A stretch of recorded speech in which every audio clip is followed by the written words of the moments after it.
এই যে মিস্টার, এভাবে পথ আটকে দাঁড়িয়ে আছেন কেন? আমি পথ আটকে দাঁড়ালাম কোথায়? আপনি তো এসে গায়ের উপর পড়লেন। রিয়া প্রায় রাগে ফুঁসে উঠেছে আমার কথায়। দেখি মেয়েটা কতটা রাখতে পারে। রিয়া হাতের শপিং ব্যাগগুলো ওর সাথে থাকা একটা মেয়ের হাতে দিল। আমি তানভীর শপিং করার জন্য শপিং মলে এসেছি ভাই ও ভাবির সাথে। ওরা শপিং মলের অন্য পাশে আছে। ঘুরতে ঘুরতে রিয়াকে দেখতে পেয়ে এদিকে এসেছি আমি। রিয়ার পরিচয় জানতে হলে আমাদের সাথে থাকুন। মেয়ে দেখলে হুঁশ থাকে না? ভুলভাল কথাও বলছেন আবার। নেহাত 2 দিন পর আমার বিয়ে, নয়তো আপনাকে বোঝাতাম রিয়া কী জিনিস। ও তাই বুঝি। তা আপনার মতো জাদ্রেল মেয়েকে কে বিয়ে করছে? তার কি প্রাণের মায়া নেই? সে কি শান্তিতে বাঁচতে চায় না? আমার ভীষণ হাসি পাচ্ছে, কিন্তু হাসি চেপে আছি। রিয়া আরও রেগে গেল। আপনি কিন্তু সীমা ছাড়িয়ে ফেলেছেন। আমাকে যেই বিয়ে করুক তাতে আপনার কি? আর নিশ্চয়ই সে কোনো ভালো মানুষ, আপনার মতো অসভ্য নয়। এমা, অসভ্যতা করলাম কখন? যদিও অসভ্যতা করার কথা ভেবেছি। আপনাকে আমি পুলিশে দিব। ও ভালো কথা, শুনেছি আমার হবু স্বামীও পুলিশ। এবার নিশ্চয়ই ভয় পেলেন। আমি তো ভয়ে কাঁপছি রীতিমতো। কপাল খারাপ আমার, নিজের হবু বরের ফোন নম্বর জানি না। বাবা মায়ের পছন্দ মতো ছেলের সাথে বিয়ে করতে রাজি হয়ে ছবিটা পর্যন্ত দেখিনি। ইস, বেচারি। রিয়া রাগে ফুঁসতে ফুঁসতে অন্যদিকে চলে গেল। আমি দাঁড়িয়ে হাসছি কেবল। এর মধ্যে ভাবি ও ভাইয়া আমার কাছে চলে এসেছে। ওনাদের হাতে ভারী ভারী ব্যাগ দেখে বুঝলাম শপিং মোটামুটি শেষের পথে। তোমাদের শপিং হলো? হ্যাঁ, প্রায়। তোর যদি নিজের জন্য এক্সট্রা কিছু লাগে তাহলে নিতে পারিস। না, আমার কিছু লাগবে না। কি রে তানভীর, কার সাথে কথা বলছিলি রে? দেখলাম দুটো মেয়ে চলে গেল, কিন্তু চেহারা দেখতে পারিনি। তার আগেই চলে গেল তো। তোমার হবু জায়ের সাথে দেখা হলো। মা তো পুরা জাদ্রেল মেয়েকে পছন্দ করেছে আমার জন্য। কি বলিস? রিয়া মেয়েটা এমনিতেও ভালো খুব, শুধু স্পষ্টবাদী মেয়ে, সাথে রাগও একটু বেশি। আরে তানভীর, মেয়েটা ভালো। সেটা আমি বুঝতে পেরেছি ভাইয়া ভাবি। চলো তাহলে বাসায় ফিরে যাই। আর শোনো, বিয়ের আগ পর্যন্ত যাতে রিয়া আমার মুখ না দেখতে পারে সে ব্যবস্থা করো। বাসঘরে যখন আমাকে স্বামী হিসেবে দেখবে তখন 420 ভোল্টের শক খাবে। আমার কথা শুনে ভাইয়া ও ভাবি একসাথেই হেসে উঠল। একদিন পর বিয়ে বলে বাড়িতে সবাই খুব ব্যস্ত। আমি পড়েছি বিপাকে। কাজের মানুষ আমি, ডিউটি ছাড়া আমার ভালো লাগে না। তাই ঠিক করলাম একটু ঘুরতে বের হই। আজকেই তো ব্যাচেলর জীবনের শেষ দিন। বিয়ে করলে তো জীবন শেষ রে। তাই বন্ধুদের নিয়ে একটু ঘোরাঘুরি করব। যেই ভাবা সেই কাজ। বিকেলে বন্ধুদের নিয়ে ঘুরতে বের হলাম। হঠাৎ করে গাড়ির সামনে সাইকেল চলে আসলো একটা। গাড়ি থামালাম আমি। হায় আল্লাহ, একটুর জন্য বেঁচে গেছে। কিন্তু কথা হচ্ছে, একটা মেয়ে সাইকেলে ছিল, সাইকেলে। আরে তোরা দেখ আপু ঠিক আছে কিনা। রাকিবের কথায় আমি, শাওন আর হিমেল গাড়ি থেকে নামলাম। কিন্তু মেয়ের দিকে তাকাতেই বৈদ্যুতিক খুঁটির মতো স্থির হয়ে দাঁড়িয়ে রইলাম। এ যে হবু স্ত্রী রিয়া, কিন্তু এখানে আসলো কিভাবে? দেখে মনে হচ্ছে ব্যথা পায়নি। সাইকেল সোজা করে দাঁড় করিয়েছে রিয়া। এর মধ্যেই দূর থেকে একটা ছেলে এসে রিয়াকে বলল, রিয়া আপু, তুমি বরং তোমার গাড়ি করে চলে যাও এখন। তোমার বিয়ের পরে সাইকেল চালানো শিখে নিও কেমন। ভাগ্যিস কোনো বড়সড় অ্যাক্সিডেন্ট ঘটেনি। তুই যা, বিয়েতে আসিস। রিয়া ছেলেটিকে বিদায় দিয়ে এবার আমাদের দিকে এগিয়ে এলো। এই বুঝি বোমা ফাটবে, কিন্তু না, দোষ তো ওর, আমার না। এই যে আপু, এভাবে যে গাড়ির সামনে চলে এলেন, কিছু হলে তো আমাদের ধরতো আপনার পরিবারের লোকজন। একদম চুপ করুন আপনি। রিয়া হিমেলকে চুপ করতে বলে আমার দিকে ইশারা করলো। হিমেল কিছু বলতে চাইলে ইশারায় চুপ করতে বললাম আমি। এই যে মিস্টার, আপনি কি আমার পিছু নিয়েছেন? বাড়াবাড়ির কিন্তু লিমিট আছে। আমি তো আজীবন আপনাকে ফলো করতে চাচ্ছি ম্যাডাম, আপনি কি রাজি? আপনার অসভ্যতামি আর সহ্য করব না। আমি এখনই থানায় কল দিব, কিন্তু এখানকার থানার তো নম্বর নেই। ব্যাপার না, আপনার গাড়ির নম্বর নোট করে নিলাম। আমার বিয়ে মিটে যাক, তারপর আপনার হচ্ছে। রিয়া আবারও রণচণ্ডীর মূর্তির মতো রূপ ধারণ করে হনহনিয়ে হেঁটে গাড়িতে উঠে বসল। চোখের পলকেই সাই সাই করে চলে গেল ওর গাড়ি। মেয়েটা যত রাগী ততটাই সুন্দর।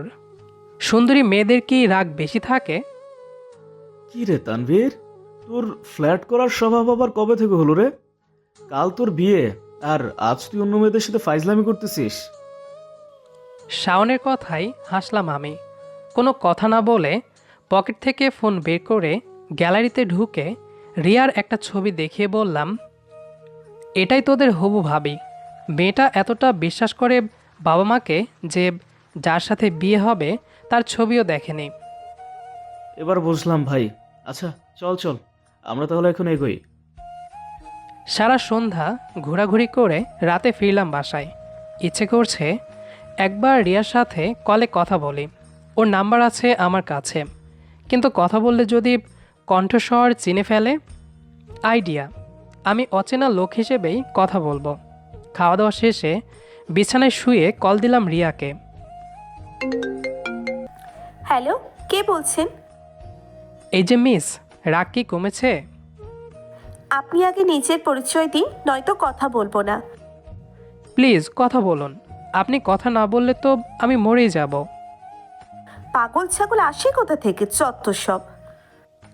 রিয়া কল কেটে দিল। মেয়েটাকে যত দেখছি মুগ্ধ হচ্ছে। অন্য মেয়েরা হলে একটু হলেও শান্তভাবে কথা এগিয়ে নিত, কিন্তু রিয়া একেবারেই সব জায়গায় আগুন। আই লাইক ইট রিয়া সুন্দরী। আজকে আমার বিয়ে।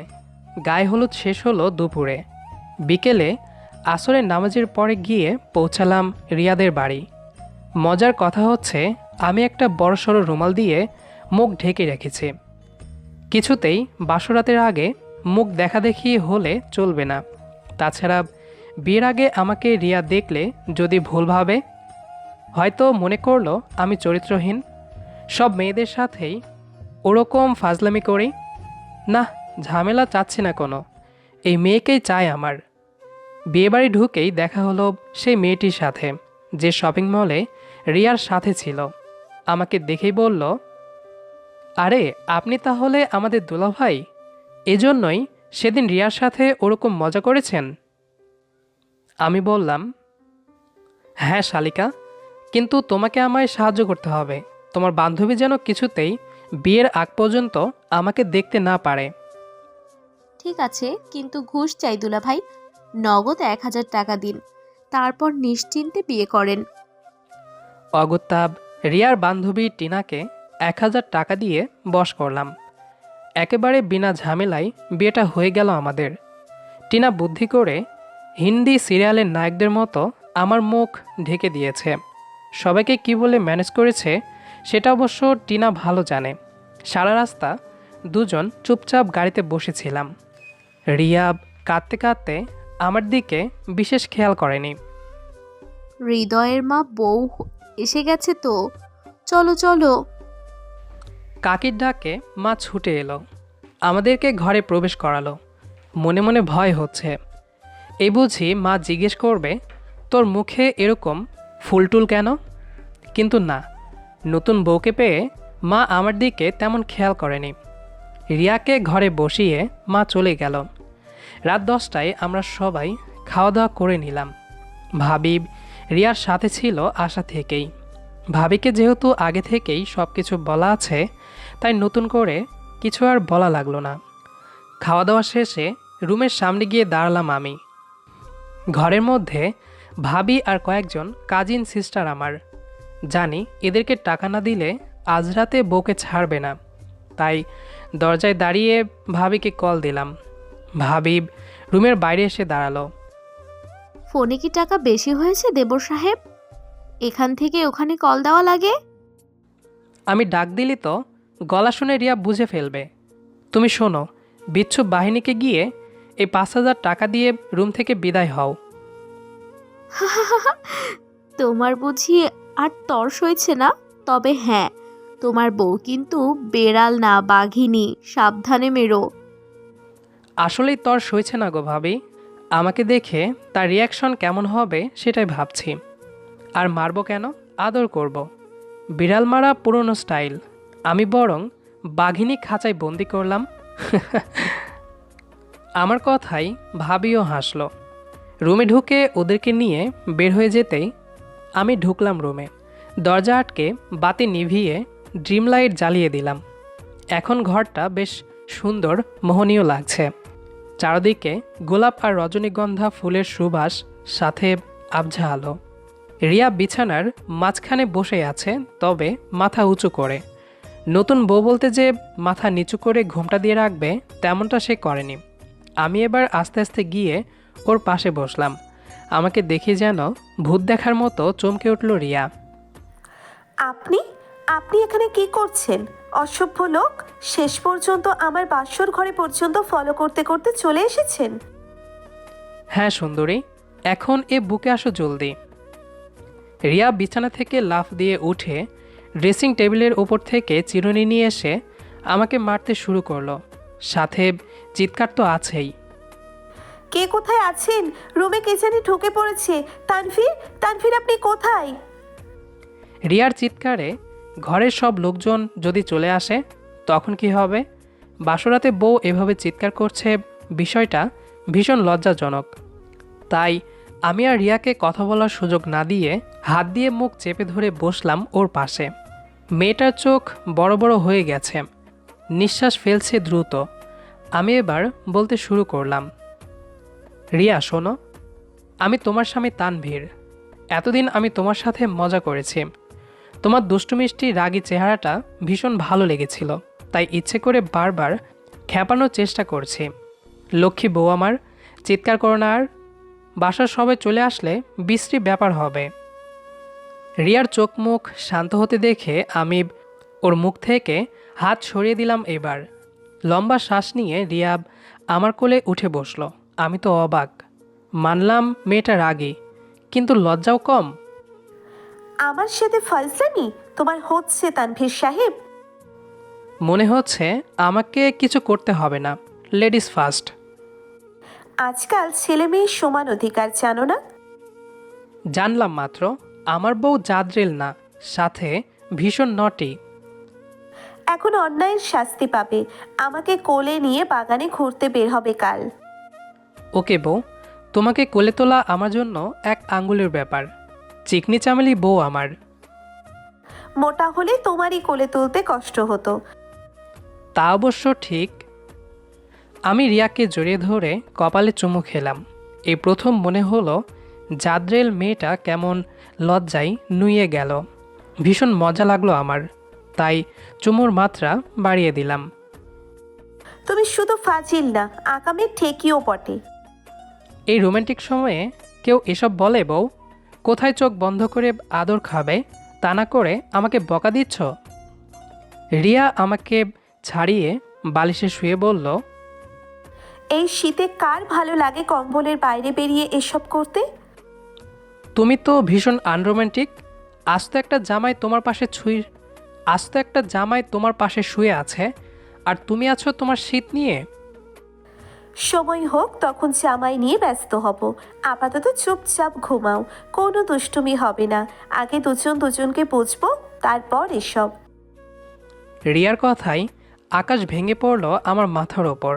কত আশা ছিল বাসরাতে বউকে আদর করব, বউ আমাকে আদর করবে। তা না করে বউ বলছে আজকে কিচ্ছু হবে না। না, এই অবিচার মানব না, মানছি না। তাহলে ততদিন আমরা আলাদা ঘরে থাকব।